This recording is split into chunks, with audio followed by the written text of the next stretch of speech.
वे गए छब्बे बनने और दुब्बे बनकर आए तो ने माया मिला ने रहा। पीएम विश्वकर्मा योजना उन्होंने अपने जन्मदिन पर दिया। पीएम विश्वकर्मा योजना, उसमें कारीगर ममता बनर्जी ने प्रपोज कर दी दूसरे का नाम। लालू जी, नीतीश जी निराश होकर, नाराज होकर और निराश होकर पटना वापस। क्या गठबंधन है कहाँ है? मैंने आपको पहले कहा कोई गठबंधन है, बालू का भीत है। 17 जून को जो बैठक हुई थी पटने में, शुरुआत में ही इन लोगों को आपस में मतभेद है। देश का प्रधानमंत्री कैसा हो, नीतीश कुमार जी जैसा हो।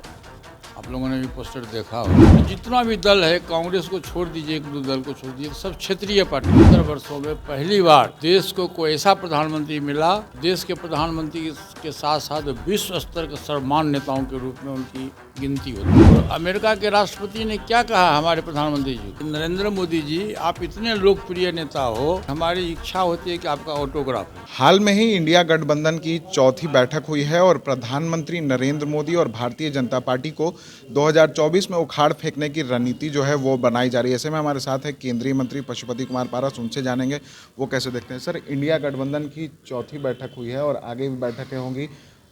केंद्र की सरकार को उखाड़ फेंकने की रणनीतियाँ बन रही। देखिए, गठबंधन की पहली बैठक हुई थी 17 जून को पटने में बैठक हुई थी। उसमें मुझको जहाँ तक की जानकारी है 21 या 22 क्षेत्रीय दल के लोग, कांग्रेस सहित उसमें लोग आए थे।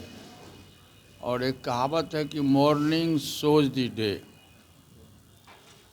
रात है ऐसी आलम तो सुबह का आलम क्या, रात है ऐसी मतवाली तो सुबह का आलम क्या होगा।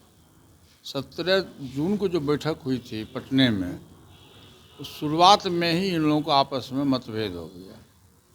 और जहाँ तक मुझको जानकारी है कि उस बैठक से ममता बनर्जी और अरविंद केजरीवाल जी उठ के नाराज होकर बाहर चले गए थे। प्रेस कॉन्फ्रेंस में भी वो लोग नहीं थे। फिर दूसरी बैठक हुई कर्नाटका में, तीसरी बैठक हुई बॉम्बे में, और चौथी बैठक अभी 19 दिसंबर को दिल्ली में बैठक हुई।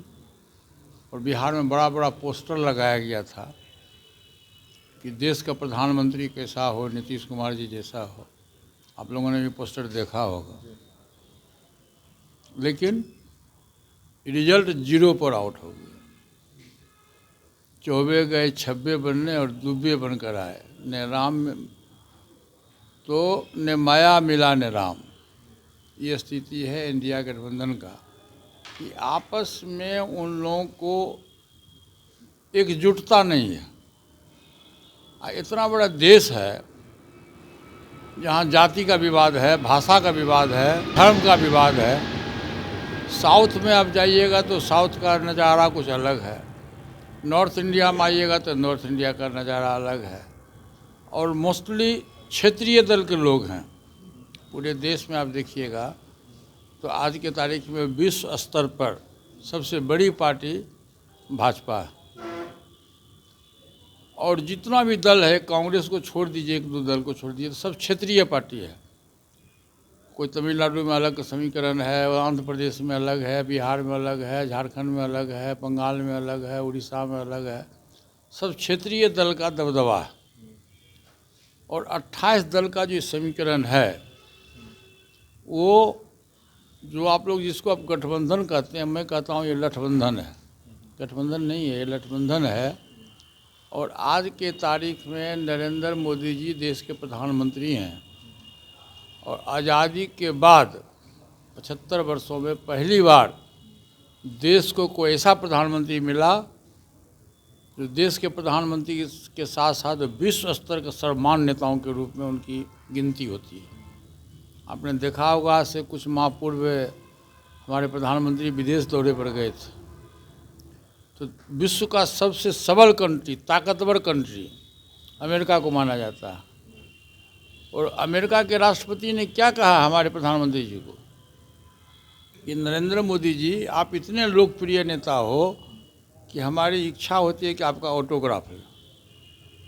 तो विश्व के स्तर पर आज के तारीख में जो विदेश का पॉलिसी है, फॉरेन पॉलिसी है अपने देश का, सबसे अच्छा पॉलिसी है। और हमारे जो प्रधानमंत्री जी हैं, चूँकि गरीब परिवार से आए हैं, नीचे तबके से आए हैं, तो उनका सोच भी उसी ढंग से है। शोषित हो, पीड़ित हो, दलित हो, पिछड़ा हो, अति पिछड़ा हो, ऊंची जाति के जो गरीब लोग हैं, अक़लियत के साथी हैं, सबको एक साथ लेके चलने की इच्छा होती है उनको। और समाज में जो सामाजिक दृष्टिकोण से, जो आर्थिक दृष्टिकोण से, जो शैक्षणिक दृष्टिकोण से कमज़ोर है, उस व्यक्ति को, हमारे प्रधानमंत्री जी की सोच है कि उस व्यक्ति को समाज के मुख्य धारा में जोड़ें। और उन्होंने ये 10 वर्ष के शासनकाल में उन्होंने करके दिखलाया पूरे देश को। और आप देखे होइएगा कि अभी 1 नेशन 1 राशन कार्ड की चर्चाएं हो रही है। 1 नेशन 1 राशन कार्ड के तहत मुफ्त में अनाज 1 अरब 40 करोड़ की आबादी है, जिसमें 81 करोड़ लोगों को मुफ्त में अनाज दिया जा रहा है। आज से अब पीछे चले जाइए, अब 20 वर्ष 25-30 वर्ष पहले तो लोग भूखे मर जाया करते थे। लेकिन आज के तारीख में भारत सरकार का चैलेंज है कि कोई भी व्यक्ति इस देश में भूखा नहीं सोता है। सबके घर में 10 किलो, 5 किलो, 20 किलो अनाज रहता है। ये प्रधानमंत्री जी का देन है। दूसरा उन्होंने क्या कहा कि जो इस अपने देश में जो गरीब लोग हैं, दवाई के अभाव में उनकी मृत्यु हो जाया करती थी। उन्होंने कहा कि नहीं, भारत के संविधान में मौलिक अधिकार है, चाहे गरीब हो, अमीर हो, पिछड़ा हो, दलित हो, कोई भी, सबको जीने का अधिकार है। मेरा प्रयास ये होगा कि दवाई के अभाव में, पैसे के अभाव में किसी की मृत्यु नहीं हो। और उन्होंने अपने प्रधानमंत्री कोष से 5 लाख रुपया की स्वीकृति दी और आज लाखों करोड़ों परिवार उससे फ़ायदेमंद हुआ और जीवन व्यतीत कर रहा है। उसी तरह से आप देखे होइएगा वृद्धावस्था पेंशन, प्रधानमंत्री आवास योजना, उसके बाद आप देखिएगा तो अभी क्या वो महिला विधेयक बिल जो है, स्पेशल पार्लियामेंट का सेशन बुलाया गया और पूरे देश में चर्चाएं हो रही थी कि क्या होगा, नहीं हुआ, स्पेशल पार्लियामेंट क्यों बुलाया गया, कहीं पार्लियामेंट क्या होने वाला है। लेकिन उन्होंने जो 20-25 वर्ष से जो लंबित मामला था, महिलाओं के आरक्षण की बात थी, उन्होंने उसकी स्वीकृति दी और सर्वसम्मति से महिला बिल विधेयक पास हुआ। आप देखिएगा कि अभी एक PM विश्वकर्मा योजना उन्होंने अपने जन्मदिन पर दिया। PM विश्वकर्मा योजना, उसमें कारगर लोग हैं, धोबी हैं, राजमिस्त्री है, मोची है, लोहार है, कमार है, इस टाइप का जो बिजनेस करने वाला लोग जो कारीगर तबके के लोग जो है, उसके लिए उन्होंने 13,000 करोड़ रुपया की स्वीकृति दी। तो उनका ध्यान चारों तरफ रहता है कि कहाँ कौन कौन समाज के शोषित है, दलित है, पिछड़ा है, अक़लियत के लोगों को भी उन्होंने तरजीह दी है। ऊंची जाति के जो हमारे गरीब भाई हैं, उसके लिए भी उन्होंने प्रावधान दिया है कि 10% आरक्षण दिया है। तो आज के तारीख में नरेंद्र मोदी जी का जो स्टेटस है, चाहे अपने देश का पॉलिसी हो, विदेश का पॉलिसी हो, उसमें देश में उस स्टैंडर्ड का कोई लीडर्स नहीं है जो नरेंद्र मोदी के मुकाबला कर सके। और 2024 में जो लोकसभा का चुनाव आने वाला है, उसमें आप देखिएगा कि 2/3 बहुमत से NDA गठबंधन की सरकार बनेगी और तीसरी बार प्रधानमंत्री के रूप में नरेंद्र मोदी जी शपथ ग्रहण लेंगे। और मैं तो ये कहता हूँ कि देश में प्रधानमंत्री पद की कोई वैकेंसी नहीं है। इसलिए इंडिया गठबंधन जो है वो बालू का भीत है, ये गठबंधन है, ये सब चलने उलने वाला नहीं है। सर, अभी हाल में जो संसद में चूक हुई, उस पर जब जवाब मांग रहे हैं विपक्ष तो उनको निलंबित कर दिया जा रहा है। आरोप लगा रहे हैं कि जवाब मांगते हैं तो निलंबित कर दिया। नहीं, जवाब तो उनको दिया गया। देखिए, उसकी इंक्वायरी हो रही है, जांच हो रही है। आप एक बात जान लीजिए भाई साहब कि पार्लियामेंट मंदिर माना जाता है, सर्वोच्च मंदिर है पार्लियामेंट, प्रजातंत्र का वो मंदिर है।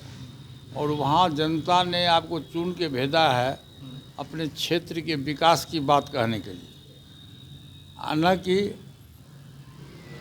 अमर्यादित व्यवहार करने के लिए। इन लोगों ने क्या किया, सर्वदलीय बैठक में तय हुआ कि कोई भी आदमी तख्ती लेके पार्लियामेंट हाउस में नहीं जाएगा, माननीय अध्यक्ष के चैम्बर के सामने में नहीं जाएगा। लेकिन ये लोग सभी नियम कानून को तोड़ के पार्लियामेंट चलने नहीं दे रहे थे।